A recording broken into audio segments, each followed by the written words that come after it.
என்னாகமம் 22ஆம் அதிகாரம். பின்பு இஸ்ரவேல் புத்திரர் பிரயாணம் பண்ணி எரிகோவின் கிட்ட இருக்கும் யோர்தானுக்கு இக்கரையிலே மோவாபின் சமனான வெளிகளில் பாளையம் இறங்கினார்கள். இஸ்ரவேலர் எமோரியருக்கு செய்த யாவையும் சிப்போரின் குமாரனாகிய பாலாக் கண்டான். ஜனங்கள் ஏராளமாயிருந்தபடியினால் மோவாப் மிகவும் பயந்து இஸ்ரவேல் புத்திரரின் நிமித்தம் கலக்கமடைந்து மீதியானியரின் மூப்பரை நோக்கி, மாடு வெளியின் புல்லை மேய்கிறது போல இப்பொழுது இந்த கூட்டம் நம்மை சுற்றி இருக்கிற யாவையும் மேய்ந்து போடும் என்றான். அக்காலத்திலே சிப்போரின் குமாரனாகிய பாலாக் மோவாபியருக்கு ராஜாவாயிருந்தான். அவன் பேயோரின் குமாரனாகிய பீலேயாமை அழைத்து வரும்படி தன் சந்ததியாருடைய தேசத்தில் நதி அருகே உள்ள பெத்தூருக்கு ஸ்தானாபதிகளை அனுப்பி, எகிப்திலிருந்து ஒரு ஜனக்கூட்டம் வந்திருக்கிறது. அவர்கள் பூமியின் விசாலத்தை மூடி எனக்கு எதிரே இறங்கி இருக்கிறார்கள். அவர்கள் என்னிலும் பலவான்கள். ஆகிலும் நீர் ஆசீர்வதிக்கிறவன் ஆசீர்வதிக்கப்பட்டவன், நீர் சபிக்கிறவன் சபிக்கப்பட்டவன் என்று அறிவேன். ஆதலால் நீ வந்து எனக்காக அந்த ஜனத்தை சபிக்க வேண்டும். அப்பொழுது ஒருவேளை நான் அவர்களை முறியடித்து அவர்களை இத்தேசத்திலிருந்து துரத்தி விடலாம் என்று சொன்னான். அப்படியே மோவாபின் மூப்பரும் மீதியானின் மூப்பரும் குறி சொல்லுதற்குரிய கூலியை தங்கள் கையில் எடுத்துக்கொண்டு புறப்பட்டு பீலேயாமிடத்தில் போய் பாலாகின் வார்த்தைகளை அவனுக்கு சொன்னார்கள். அவன் அவர்களை நோக்கி, ராத்திரிக்கு இங்கே தங்கியிருங்கள். கர்த்தர் எனக்கு சொல்லுகிறபடியே உங்களுக்கு உத்தரவு கொடுப்பேன் என்றான். அப்படியே மோவாபின் பிரபுக்கள் பீலேயாமிடத்தில் தங்கினார்கள். தேவன் பீலேயாமிடத்தில் வந்து, உன்னிடத்தில் இருக்கிற இந்த மனிதர் யார் என்றார். பீலேயாம் தேவனை நோக்கி, சிப்போரின் குமாரனாகிய பாலாக் என்னும் மோவாபின் ராஜா அவர்களை என்னிடத்துக்கு அனுப்பி, பூமியின் விசாலத்தை மூடுகிற ஒரு ஜனக்கூட்டம் எகிப்திலிருந்து வந்திருக்கிறது. ஆகையால் நீ வந்து எனக்காக அவர்களை சபிக்க வேண்டும். அப்பொழுது நான் அவர்களுடைய யுத்தம் பண்ணி ஒருவேளை அவர்களை துரத்தி விடலாம் என்று சொன்னான் என்றான். அதற்கு தேவன் பீலேயாமை நோக்கி, நீ அவர்களோடே போக வேண்டாம். அந்த ஜனங்களை சபிக்கவும் வேண்டாம். அவர்கள் ஆசீர்வதிக்கப்பட்டவர்கள் என்றார். பீலேயாம் காலமே எழுந்து பாலாக்கின் பிரபுக்களை நோக்கி, நீங்கள் உங்கள் தேசத்துக்கு போய்விடுங்கள்.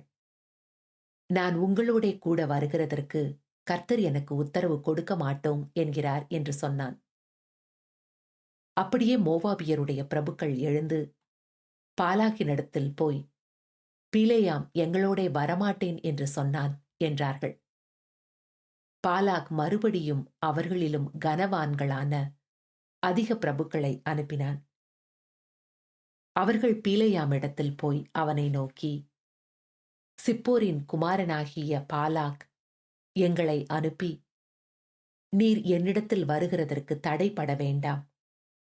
உம்மை மிகவும் கனம் பண்ணுவேன். நீர் சொல்வதையெல்லாம் செய்வேன். நீர் வந்து எனக்காக அந்த ஜனங்களை சபிக்க வேண்டும் என்று சொன்னார் என்றார்கள். பீலேயாம் பாலாக்கின் ஊழியக்காரருக்கு பிரதியுத்தரமாக, பாலாக் எனக்கு தன் வீடு நிறைய வெள்ளியும் பொன்னும் தந்தாலும், சிறிய காரியமானாலும் பெரிய காரியமானாலும் செய்யும் பொருட்டு என் தேவனாகிய கர்த்தரின் கட்டளையை நான் மீறக்கூடாது. ஆகிலும் கர்த்தர் இனிமேல் எனக்கு என்ன சொல்லுவார் என்பதை நான் அறியும்படிக்கு நீங்களும் இந்த ராத்திரி இங்கே தங்கியிருங்கள் என்றான். இரவிலே தேவன் பீலேயாமிடத்தில் வந்து, அந்த மனிதர் உன்னை கூப்பிட வந்திருந்தால் நீ எழுந்து அவர்களோட கூட போ. ஆனாலும் நான் உனக்கு சொல்லும் வார்த்தையின்படி மாத்திரம் நீ செய்ய வேண்டும் என்றார். பீலேயாம் காலமே எழுந்து தன் கழுதையின் மேல் சேணம் கட்டி மோவாபின் பிரபுக்களோட கூட போனான். அவன் போகிறதினாலே தேவனுக்கு கோபம் மூண்டது. கர்த்தருடைய தூதனானவர் வழியிலே அவனுக்கு எதிராளியாக நின்றார். அவன் தன் கழுதையின் மேல் ஏறிப் போனான். அவன் வேலைக்காரர் 2 பேரும் அவனோடே இருந்தார்கள். கர்த்தருடைய தூதனானவர் உருவின பட்டயத்தை தம்முடைய கையிலே பிடித்துக்கொண்டு வழியிலே நிற்கிறதை கழுதை கண்டு வழியை விட்டு வயலிலே விலகிப் போயிற்று. கழுதையை வழியில் திருப்ப பீலேயாம் அதை அடித்தான். கர்த்தருடைய தூதனானவர் இருபுறத்திலும் சுவர் வைத்திருந்த திராட்சத் தோட்டங்களின் பாதையிலே போய் நின்றார். கழுதை கர்த்தருடைய தூதனை கண்டு சுவர் ஓரமாய் ஒதுங்கி பீலேயாமின் காலை சுவரோடே நெருக்கிற்று. திரும்பவும் அதை அடித்தான். அப்பொழுது கர்த்தருடைய தூதன் அப்புறம் போய் வலதுபுறம் இடதுபுறம் விலக வழியில்லாத இடுக்கமான இடத்திலே நின்றார். கழுதை கர்த்தருடைய தூதனை கண்டு பீலேயாமின் கீழ் படுத்துக் கொண்டது. பீலேயாம் கோபம் மூண்டவனாகி கழுதையை தடியினால் அடித்தான். உடனே கர்த்தர் கழுதையின் வாயை திறந்தார்.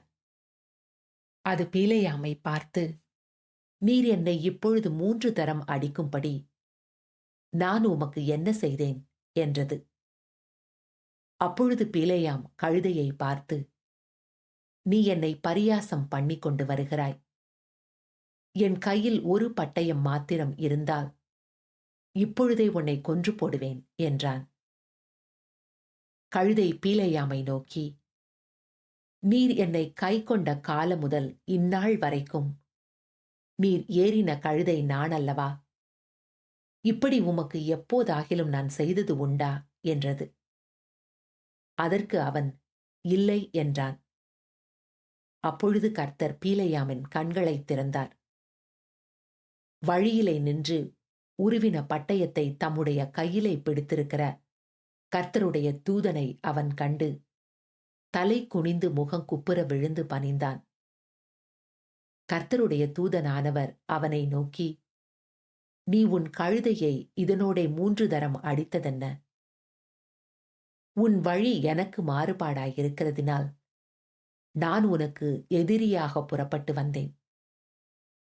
கழுதை என்னைக் கண்டு இந்த 3 தரம் எனக்கு விலகிற்று. எனக்கு விலகாமல் இருந்ததானால் இப்பொழுது நான் உன்னை கொன்று போட்டு கழுதையை உயிரோடே வைப்பேன் என்றார். அப்பொழுது பீலேயாம் கர்த்தருடைய தூதனை நோக்கி, நான் பாவம் செய்தேன். வழியிலே நீர் எனக்கு எதிராக நிற்கிறதை அறியாதிருந்தேன். இப்பொழுதும் உமது பார்வைக்கு இது தகாததாயிருக்குமானால் நான் திரும்பி போய்விடுகிறேன் என்றான். கர்த்தருடைய தூதனானவர் பீலேயாமை நோக்கி, அந்த மனிதரோடே கூட போ. நான் உன்னோடே சொல்லும் வார்த்தையை மாத்திரம் நீ சொல்லக் கடவாய் என்றார். அப்படியே பீலேயாம் பாலாகின் பிரபுக்களோடே கூட போனான். பீலேயாம் வருகிறதை பாலாக் கேட்ட மாத்திரத்தில் கடைசி எல்லையான அர்னோன் நதியின் ஓரத்தில் உள்ள மோவாபின் பட்டணம் மட்டும் அவனுக்கு எதிர்கொண்டு போனான்.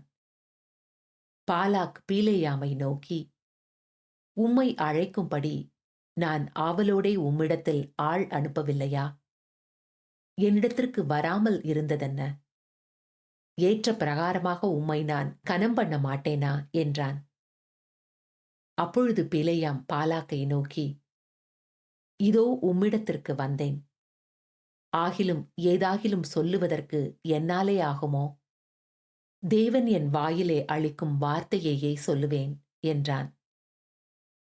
பீலேயாம் பாலாகுடனே கூட போனான். அவர்கள் கீரியாத் ஊசோத்தில் சேர்ந்தார்கள். அங்கே பாலாக் ஆடு மாடுகளை அடித்து பீலேயாமுக்கும் அவனோடிருந்த பிரபுக்களுக்கும் அனுப்பினான்.